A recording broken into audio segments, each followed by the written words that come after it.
Mon ami, plaisir de te retrouver aujourd'hui sur une nouvelle vidéo YouTube. Je vais t'expliquer une stratégie de trading crypto surpuissante que tu dois absolument appliquer. Cette stratégie, c'est pas une méthode miracle que je sors d'un chapeau magique, c'est quelque chose qui existe depuis la nuit des temps sur les marchés boursiers aujourd'hui, et surtout que c'est une stratégie qui demande très peu de temps derrière ses graphiques. Honnêtement, elle va te demander 1h30, 2 heures au maximum le matin tous les jours, donc si tu peux être disponible le matin, et elle s'adapte à vraiment tout débutant qui ont envie de réaliser des premiers profits en trading quand on débute sans devenir professionnel. Et tu vas voir que là je tourne cette vidéo en août 2024, je vais t'expliquer la stratégie, on va la backtester et je vais pas te sortir des résultats qui ont eu lieu l'année dernière ou je sais pas quand, non, en temps direct, août 2024, bam, simplement sur Bitcoin plus 5%. Voilà, j'ai déjà spoilé, tu vas voir comment est-ce que j'ai fait plus 5%, je me suis pas pris la tête, en quelques trades, il n'y a rien de bien compliqué. Donc on va basculer sur mon ordinateur, mais juste avant, si c'est pas fait, abonne-toi, active la cloche de notification, tu mets un petit like, ça permet de soutenir la chaîne. Pour moi, ça me permet de mettre les vidéos en avant, surtout que je suis un des seuls aujourd'hui à partager vraiment de la valeur totalement gratuitement. Encore une fois, je suis passionné par ce que je fais, je te montre tout de A à Z, donc c'est la moindre des choses que tu puisses faire. Et si tu as des questions complémentaires, tu peux m'écrire un petit commentaire, je réponds à tout le monde. Donc c'est parti, introduction.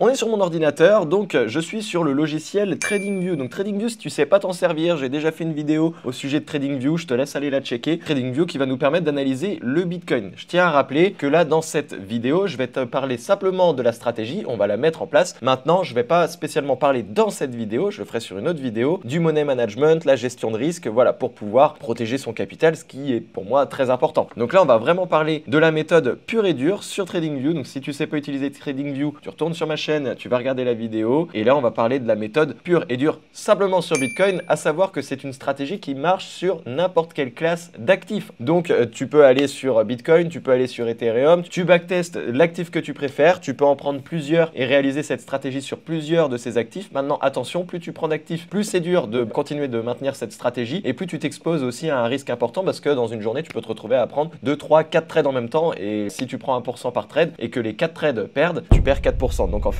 tu prends un peu plus de risques. Maintenant, si tu as 2, 3 actifs, 2, 3 cryptos favorites sur lesquels tu as backtesté et que tu te sens bien, c'est super. Moi, je vais te faire sur le Bitcoin, qui est pour moi une référence en crypto-monnaie. De plus, cette stratégie va s'appliquer simplement de 9h à 11h du matin. Note bien ça, c'est-à-dire qu'on prendra des positions sur les marchés simplement de 9h à 11h du matin, heure française. Et on prendra des positions du lundi au vendredi, samedi, dimanche, même si on peut trader le samedi et le dimanche avec les crypto-monnaies, c'est en off, c'est le week-end, on profite des gains qui ont été réalisés la semaine. Donc, comme je le disais, en fait, il faut que tu saches qu'en trading, je vais essayer de pas trop parler chinois et on va rentrer dans le vif du sujet. Il y a différentes sessions de trading en fonction des marchés boursiers. On a ce qu'on appelle la bourse de New York, donc la bourse US qui ouvre, donc pour nous, heure française, 15h30, 18h. On a la bourse de Londres, donc chez nous, c'est 9h jusqu'à 15h30 exactement, enfin même ça finit vers 14h, à 15h30, ça reprend. Et ensuite, on a la session asiatique qui se déroule la nuit quand on est en Europe. Donc celle-ci, on s'en occupe pas vraiment, mais elle va nous aider pour notre stratégie. Parce que la stratégie, c'est la stratégie du range asiatique. C'est une stratégie que j'adore mettre en place dans mon trading, surtout le matin. Ça me permet de prendre des positions le matin. Après, évidemment, j'ai d'autres stratégies d'analyse pour prendre des positions également le reste de la journée, des positions un peu plus long terme, etc. Là, c'est vraiment pour faire de la prise de position en day trading, c'est-à-dire on prend un trade le matin, milieu de journée, fin d'après-midi au maximum, la position est coupée, on a pris nos profits et c'est terminé. Donc c'est bien pour une première prise de profit. Donc si tu as envie de te perfectionner encore plus, tu as le lien dans ma description, tu rejoins le système que j'ai créé qui te permet de sortir du système, le Money Maker System.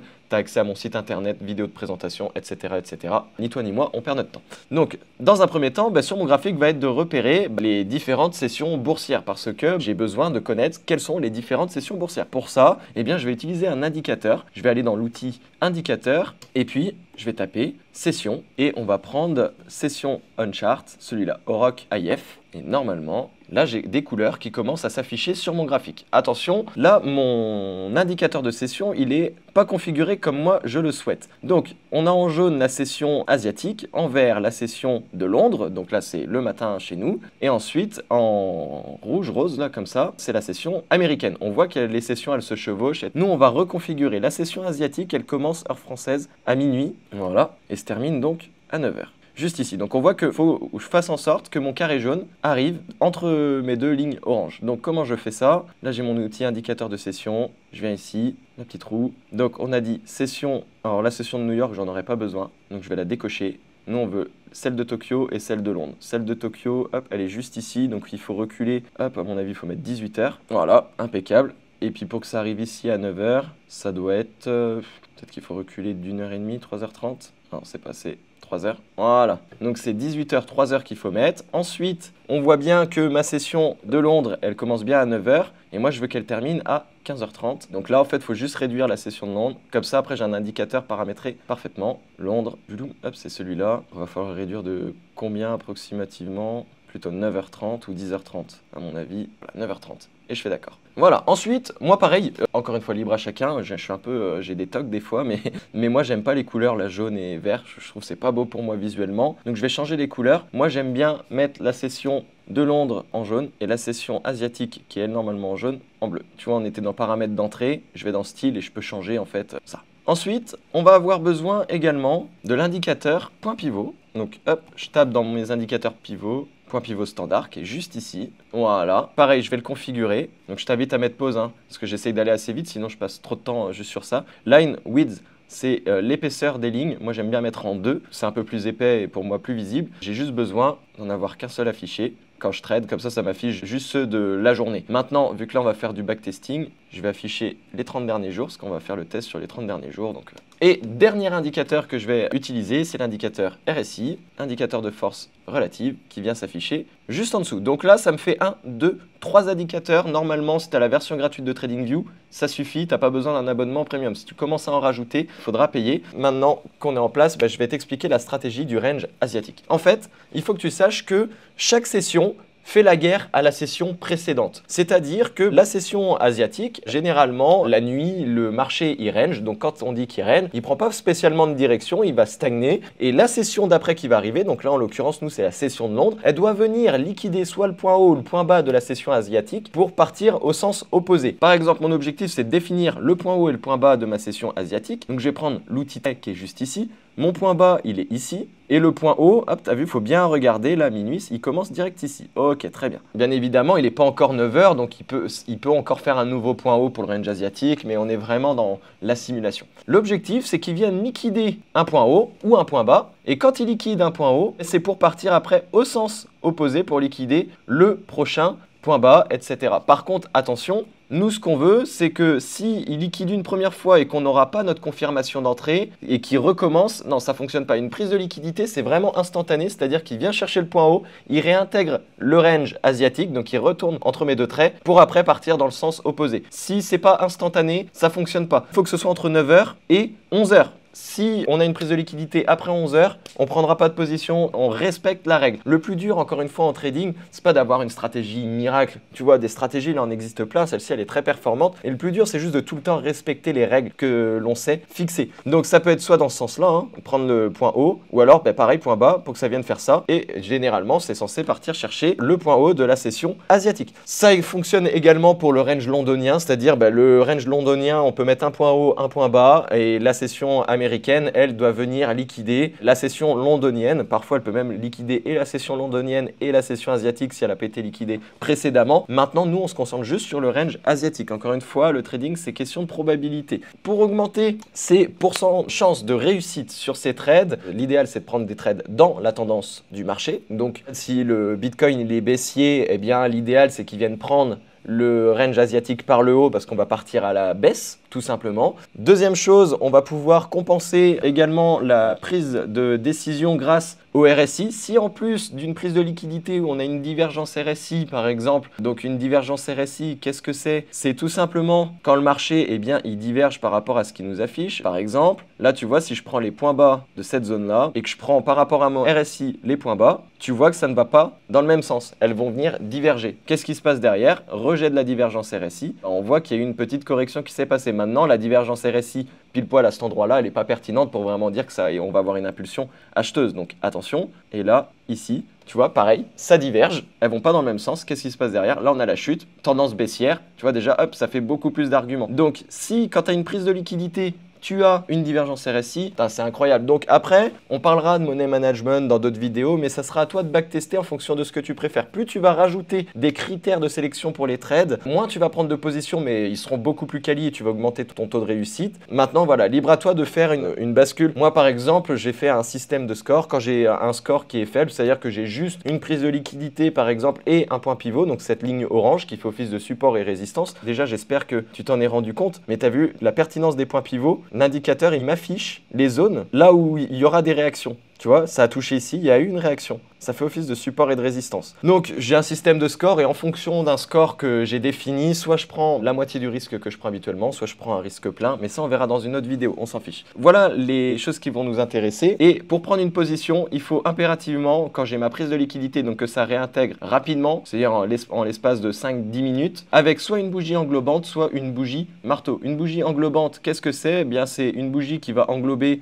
la bougie précédente. On va en trouver une, il y en a très souvent. Donc là, encore une fois, à cet endroit-là du marché, pour nous, c'est pas pertinent. Mais on voit qu'ici, on a une bougie verte. Donc, on va regarder le corps de la bougie. Donc là, vraiment, le rectangle vert qui est ici. Et on voit très bien que le corps de la bougie rouge englobe totalement la bougie précédente, donc la bougie verte. Là, on a encore une bougie englobante. On voit qu'on a le corps rouge et le vert, il prend vraiment toute la précédente. Ici, c'est pas englobant. Là, tu vois, ça fait quasiment la même taille, mais en vérité, la bougie rouge, elle est un peu plus petite que la bougie verte. Ici, en bougie verte, elle englobe pas la précédente. Là non plus. Donc celle-ci, elle englobe rien du tout, parce qu'elle succède. Là, elle englobe un petit peu celle-ci. Voilà, ça c'est une bougie englobante. Et les bougies marteau, c'est quand généralement on a le corps de la bougie qui est soit sur une extrémité, soit en bas ou en haut, donc elle serait en vert si c'est dans l'autre sens. Qu'on a très peu de mèches, voire pas du tout. Hein. L'objectif c'est de ne pas en avoir ici, mais avoir une grande mèche d'un côté. Tu vois, là on a une grande mèche rouge. C'est un signe de retournement. Qu'est-ce qui se passe derrière cette bougie-là? Le marché, il chute. Ça, tu vois, c'est pas un marteau parce que là on a trop de mèches de l'autre côté. On n'est pas bon. Là, tu vois, celle-ci, là, cette bougie verte, on voit bien, c'est tout vert. Il n'y a pas de mèche ici.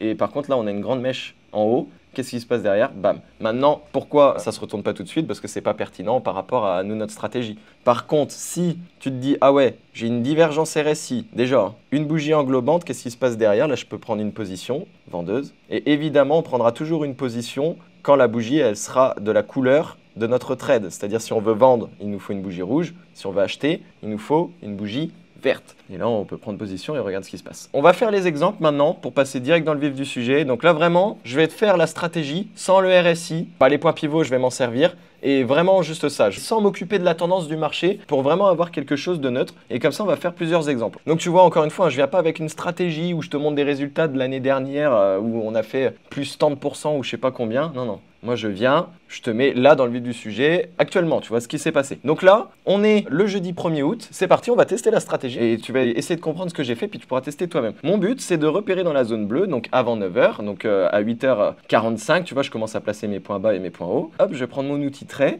Là, mon point haut, il est ici. Le point le plus haut de ma session dans ma zone bleue, ma session asiatique, il est là. Et le point le plus bas, il est là. Donc là, regardons ce qui se passe de 9h à 11h. Tu vois, on n'est pas venu chercher de liquidité, donc il ne s'est rien passé, donc pas de trade. Hop, on passe sur la journée de vendredi. Ici, on recommence. Tu vois, il y a des journées, tu ne pourras pas prendre de position parce que cette stratégie-là ne te donnera pas d'opportunité pour prendre une position. Et c'est là où toi, il faut que tu sois bon à ne pas déroger à ta règle de trading et te dire, bon, bah allez, il est midi, ça vient de prendre la liquidité à midi, je vais prendre une position quand même. Non, non, non, ça marche pas comme ça. Au pire, au mieux, tu prends d'autres crypto-monnaies pour faire cette stratégie de 9h à 11h. Pas de trop. 3, ça suffit. Quand tu montes à 5, déjà, ça commence à faire beaucoup. Là, vendredi 2 août, bam, de 9h à 11h. Donc, tu vois, ça s'arrête par ici. Toujours rien. Samedi, dimanche, on a dit pas de trade. On ne trade pas le samedi et le dimanche. Donc là, on est samedi, dimanche. Là, hop, je fais le job. Le point où il est là. Bon, 9h à 11h, pas de surprise. Début de semaine, 5 août, nada. Je continue. Ici. Le point haut, il est là. Le point bas, il est là. Ok,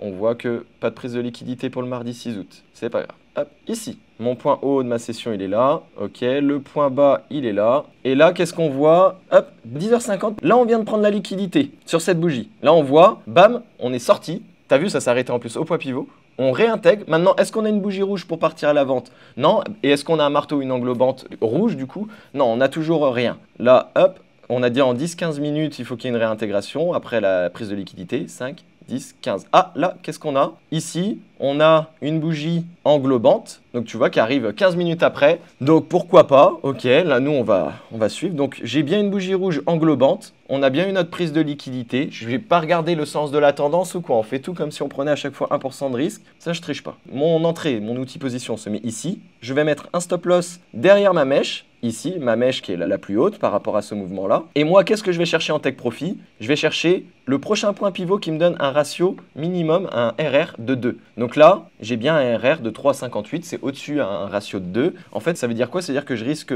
1, si je mets 100 euros, je risque 100 euros pour gagner 358 euros. Donc, j'ai un risque-reward positif, ce qui veut dire que je peux perdre plus de trades que j'en gagne. À la fin, je serai quand même rentable. Et là, qu'est-ce qui se passe derrière? Malheureusement, on a respecté la stratégie sans regarder la tendance ou quoi. Bam, moins 1%. Parce que là, on a le trade qui vient nous liquider. Ok, tant pis, on a respecté la stratégie. 10h50, hein, on voit, c'était la fin en plus, c'était bientôt la fin de notre créneau. Mais si je regarde bien, ah non, 11h05, j'ai fait ma prise de position. Pas de trade, pas de perte. Tu vois comment il faut respecter les règles? Bien tout re-regarder. J'ai pas précisé, hein, mais cette stratégie se fait sur du 5 minutes, pardon. Donc là, pas de prise de position. La prise de liquidité s'est faite à 10h50, mais nous, notre signal vendeur, on a eu notre bougie englobante où ça aurait été un marteau rouge à 11h05, donc pas de prise de position. Allez, on va à la suite. Là, hop, le point où il est ici, on voit qu'on a une prise de liquidité qui vient se faire à 13h. En bas, il n'y a rien, donc ça sert à rien. Je vais essayer d'accélérer un petit peu. On a le point où ici, le point bas. Ici, on voit quoi? 12h25, prise de liquidité, on s'en fout. On est vendredi, donc là, on laisse passer le week-end. Donc pour le moment, tu vois, on est le 11 août, pas de trade, hein. Il n'y a pas eu de position. Là, on va en avoir une. Là, on voit que le range asiatique, il a bien rangé. J'ai mon point haut qui est là. Ok, pile poil, il s'est fait dès minuit. Et mon point bas de ma session, il est là. C'est pour ça que, tu vois, des fois, il n'y a pas de trade. Mais quand il y en a une opportunité, il faut agir. Là, qu'est-ce que je vois? Prise de liquidité sur cette bougie, rouge. Une deuxième, hop, troisième, elle englobe ma bougie précédente. Donc, j'ai bien une bougie englobante. Peut-être est-ce que j'ai un RSI, une divergence RSI? Non, j'ai rien. Mais bon, encore une fois, j'ai dit on fait juste la stratégie comme ça. Donc là, prise de position à la fin de cette bougie. Je mets mon stop loss derrière ma dernière mèche. Je peux laisser une petite marge. Et je vais chercher le prochain point pivot qui me donne un ratio de 2 minimum. Si j'ai pas 2, je prends pas de trade. Et là, mon point pivot, une ligne orange, c'est celui-là. Ok, j'ai 2,4.